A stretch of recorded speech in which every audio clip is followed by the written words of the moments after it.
Regitros egzaminų vertinimo apraše yra vienas pakeitimas. Jis liečia B kategoriją. Atrodo, jisai visai nereikšmingas pakeitimas.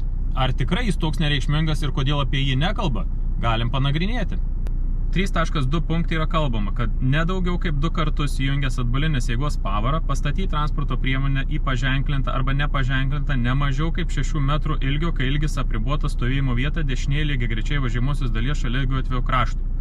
Taigi, senajame regitros egzaminų vertinimo apraše nebuvo apribotas ilgis.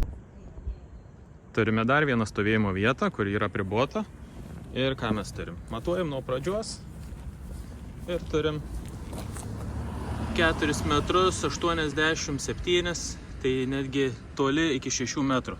Kaip matėte, yra stovėjimo vietų, kurios yra iki 6 metrų, tai netgi ir net 5 metrų nesiekia, bet egzaminų metu šiai dienai yra statoma juose, prašoma įparkuoti, bet kaip tai bus pritaikoma naujojo egzaminų vertinimo aprašo reikalavimai, tai mes realiai ir pamatysim. Kituose miestuose, aš manau, tokių situacijų taip pat turim. Tauragės mieste tikrai yra ne viena tokia vieta ir ne viena gatvė, kurioje būtent šitas ilgis, pagal aprašą netitinka.